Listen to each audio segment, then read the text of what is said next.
মধ্যপ্রাচ্যের চলমান উত্তেজনার মধ্যেই বিশ্ব রাজনীতিতে আবারও আলোচনার কেন্দ্রবিন্দুতে উঠে এসেছে হরমুজ প্রণালী।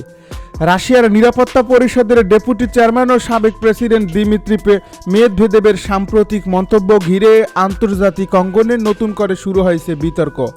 ইরান সফর শেষে তিনি এমন একটি সতর্ক বার্তা দিয়েছেন যা শুধু মধ্যপ্রাচ্যই নয়, বরং পুরো বিশ্বের জ্বালানি বাজার, আন্তর্জাতিক বাণিজ্য এবং বৈশ্বিক অর্থনীতিকে নতুন উদ্বেগ তৈরি করছে। তার ভাষ্য অনুযায়ী যদি আরও বিস্তৃত আকার ধারণ করে তাহলে পরিস্থিতি এমন পর্যায়ে যেতে পারে যেখানে বিশ্বের অন্যতম গুরুত্বপূর্ণ জ্বালানি সরবরাহ পথ হরমুজ প্রণালীর নিরাপত্তা বড় ধরনের চ্যালেঞ্জের মুখে পড়বে। বিশ্লেষকদের মতে এমন পরিস্থিতি তৈরি হলে তার প্রভাব কেবল যুদ্ধরত দেশগুলোর মধ্যেই সীমাবদ্ধ থাকবে না, বরং পৃথিবীর প্রায় প্রতিটি দেশ তার অর্থনৈতিক অভিঘাত অনুভব করবে। মেদভেদেব বলেন, হরমুজ প্রণালীর ভৌগোলিক অবস্থান ইরানকে একটি গুরুত্বপূর্ণ কৌশলগত সুবিধা দিয়েছে। তার মতে সামরিক শক্তির পাশাপাশি এই জলপথের উপর ইরানের প্রভাবও একটি বড় ভূ রাজনৈতিক বাস্তবতা। তিনি দাবি করেন, যদি আঞ্চলিক সংঘাত আরও তীব্র হয়ে ওঠে তাহলে আন্তর্জাতিক জাহাজ চলাচল ব্যাহত হওয়ার আশঙ্কা উড়িয়ে দেওয়া যায় না।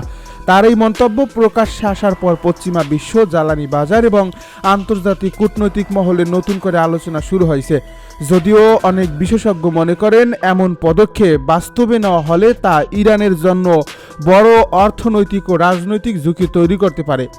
বিশ্বের মোট সমুদ্রপথে পরিবাহিত অপরিশোধিত তেলের একটি বড় অংশ প্রতিদিন হরমুজ প্রণালী দিয়ে অতিক্রম করে। একই সঙ্গে বিপুল পরিমাণ তরলীকৃত প্রাকৃতিক গ্যাসও এই পথ ব্যবহার করে আন্তর্জাতিক বাজারে পৌঁছায়। এর ফলে এই সংকীর্ণ জলপথে সামান্য অস্থিরতাও আন্তর্জাতিক বাজারে তেলের দাম দ্রুত বাড়িয়ে দিতে পারে।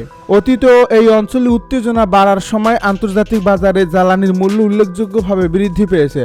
অর্থনীতিবিদদের মতে দীর্ঘ সময়ের জন্য সরবরাহ বিঘ্নিত হলে শিল্প উৎপাদন, পরিবহন ব্যবস্থা, খাদ্যপণ্য আমদানি এবং বৈশ্বিক সরবরাহ শৃঙ্খল একসঙ্গে চাপে পড়তে পারে। মেদভেদেব আরও মন্তব্য করেন, তিনি আশা করেন পরিস্থিতি এত দূর গড়াবে না, তবে যারা মধ্যপ্রাচ্যে সামরিক উত্তেজনা বাড়াচ্ছে তাদের প্রত্যেকেরই সম্ভাব্য অর্থনৈতিক পরিণতি সম্পর্কে সচেতন থাকা উচিত। তার বক্তব্য অনুযায়ী যুদ্ধের প্রভাব কখনো কেবল যুদ্ধক্ষেত্রে সীমাবদ্ধ থাকে না, বরং তার প্রভাব বিশ্ব অর্থনীতি, জ্বালানি নিরাপত্তা এবং আঞ্চলিক বাণিজ্যের উপর দীর্ঘমেয়াদে পড়তে পারে। এই কারণেই তিনি সামরিক উত্তেজনার পরিবর্তে রাজনৈতিক সংলাপ এবং কূটনৈতিক সমাধানের পথে জোর দিয়েছেন। ইরানকে ঘিরে সাম্প্রতিক মার্কিন সামরিক পদক্ষেপ নিয়েও সমালোচনামূলক অবস্থান নিয়েছেন রাশিয়ার এই শীর্ষ কর্মকর্তা।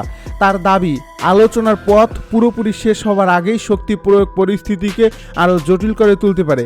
তিনি বলেন, পারমাণবিক কর্মসূচি নিয়ে দীর্ঘদিন ধরেই কূটনৈতিক আলোচনা চলছিল এবং সেই প্রক্রিয়াকে আরও শক্তিশালী করার সুযোগ ছিল। তার মতে আন্তর্জাতিক সংকটের টেকসই সমাধান সামরিক সংঘর্ষে নয়, বরং আলোচনার টেবিলে সম্ভব। রাশিয়ার অবস্থানও তিনি স্পষ্ট করেন। তার ভাষায়, মস্কো শুরু থেকে ইরানের পারমাণবিক ইস্যুতে একটি শান্তিপূর্ণ ও কূটনৈতিক সমাধানের পক্ষে ছিল। তিনি মনে করেন নিষেধাজ্ঞা পাল্টা নিষেধাজ্ঞা এবং সামরিক চাপ পরিস্থিতিকে সহজ করার বদলে আরও জটিল করে তোলে। তাই ভবিষ্যতে পারস্পরিক আস্থা গড়ে তোলা, অর্থনৈতিক সহযোগিতা বৃদ্ধি এবং রাজনৈতিক সংলাপই হতে পারে উত্তেজনা কমানোর কার্যকর পথ। তবে একই সঙ্গে তিনি স্বীকার করেন সম্ভাব্য যে কোনো সমঝোতা বাস্তবায়ন সহজ হবে না, কারণ নিষেধাজ্ঞা প্রত্যাহার, ক্ষতিগ্রস্ত অবকাঠামো পুনর্গঠন, আর্থিক সহযোগিতা এবং নিরাপত্তা নিশ্চয়তার মতো বিষয়গুলোতে দুই পক্ষের মধ্যে এখনও বড় ধরনের মতপার্থক্য রয়েছে। এর ফলে আলোচনা শুরু হলেও চূড়ান্ত সমাধানে পৌঁছাতে দীর্ঘ সময় লাগতে পারে বলে তিনি ধারণা প্রকাশ করেন। ইরান সফরের সময় দেশটির প্রেসিডেন্ট মাসুদ পেজেশকিয়ানের সঙ্গে বৈঠক করেন মেদভেদেব। বিভিন্ন আন্তর্জাতিক ইস্যুর পাশাপাশি পশ্চিমা নিষেধাজ্ঞার মুখোমুখি দেশগুলোর মধ্যে অর্থনৈতিক ও রাজনৈতিক সহযোগিতা বাড়ানোর বিষয়েও আলোচনা হয়। তার বক্তব্য অনুযায়ী দীর্ঘদিন ধরে এমন একটি সমন্বিত প্ল্যাটফর্ম গঠনের ধারণা নিয়ে আলোচনা চলছিল, যেখানে নিষেধাজ্ঞার শিকার দেশগুলো পারস্পরিক বাণিজ্য, আর্থিক সহযোগিতা এবং প্রযুক্তিগত অংশীদারিত্ব বাড়ানোর সুযোগ পাবে। যদিও এই উদ্যোগ এখনও প্রাথমিক পর্যায়ে রয়েছে, তবুও ভবিষ্যতে এটি আন্তর্জাতিক রাজনীতিতে নতুন একটি মাত্রা যোগ করতে পারে বলে ধারণা করা হচ্ছে। মস্কোর দৃষ্টিতে একতরফা অর্থনৈতিক নিষেধাজ্ঞা আন্তর্জাতিক সম্পর্ককে আরও জটিল করে তুলছে। রাশিয়ার কর্মকর্তারা মনে করেন বহুপাক্ষিক সহযোগিতা বাড়ানোর মাধ্যমে এসব চাপ মোকাবিলা করা সম্ভব। অন্যদিকে পশ্চিমা দেশগুলোর অবস্থান ভিন্ন। তাদের দাবি নিষেধাজ্ঞা আন্তর্জাতিক আইন এবং নিরাপত্তা উদ্বেগের ভিত্তিতেই আরোপ করা হয়েছে। এর ফলে এই ইস্যুতে দুই পক্ষের মধ্যে মতবিরোধ অব্যাহত রয়েছে। হরমুজ প্রণালী নিয়ে আলোচনার পাশাপাশি লোহিত সাগর এবং বাব আল মানদেব প্রণালীর গুরুত্ব আবার সামনে এসেছে, কারণ এই দুটি সামুদ্রিক পথ আন্তর্জাতিক বাণিজ্যের জন্য অত্যন্ত গুরুত্বপূর্ণ। যদি কোনো কারণে এই অঞ্চলে নিরাপত্তা পরিস্থিতির অবনতি ঘটে, তাহলে ইউরোপ, এশিয়া এবং আফ্রিকার মধ্যে পণ্য পরিবহন ব্যয় উল্লেখযোগ্যভাবে বেড়ে যেতে পারে।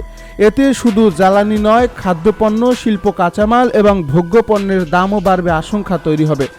বিশ্লেষকদের মতে বর্তমান বিশ্ব অর্থনীতি এমনিতেই বিভিন্ন চ্যালেঞ্জের মধ্য দিয়ে যাচ্ছে।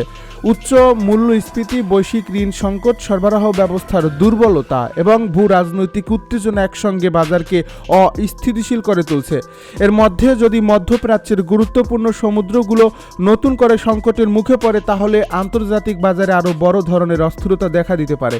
বিশেষ করে জ্বালানি আমদানি নির্ভর দেশগুলোর জন্য পরিস্থিতি আরও কঠিন হয়ে উঠতে পারে। সব মিলিয়ে দিমিত্রি মেদভেদেভ সাম্প্রতিক মন্তব্য আন্তর্জাতিক অঙ্গনে নতুন বিতর্কের জন্ম দিয়েছে। কেউ এটিকে বাস্তব ঝুঁকির সতর্ক বার্তা হিসেবে দেখছেন, আবার কেউ মনে করছেন এটি ভূ রাজনৈতিক বার্তার অংশ। তবে একটি বিষয় নিয়ে প্রায় সবাই একমত, মধ্যপ্রাচ্যের পরিস্থিতি যদি আবারও অস্থিতিশীল হয়ে ওঠে, তাহলে তার প্রভাব শুধু একটি অঞ্চলের মধ্যে সীমাবদ্ধ থাকবে না। বৈশ্বিক জ্বালানি নিরাপত্তা, আন্তর্জাতিক বাণিজ্য, শেয়ার বাজার, শিল্প উৎপাদন এবং সাধারণ মানুষের জীবনযাত্রার ব্যয় সব কিছুর ওপরই এর প্রত্যক্ষ ও পরোক্ষ প্রভাব পড়তে পারে। তাই কূটনৈতিক সমাধান, সংলাপ এবং আঞ্চলিক স্থিতিশীলতা বজায় রাখাই এখন আন্তর্জাতিক সম্প্রদায়ের সামনে সবচেয়ে বড় চ্যালেঞ্জ হয়ে দাঁড়িয়েছে।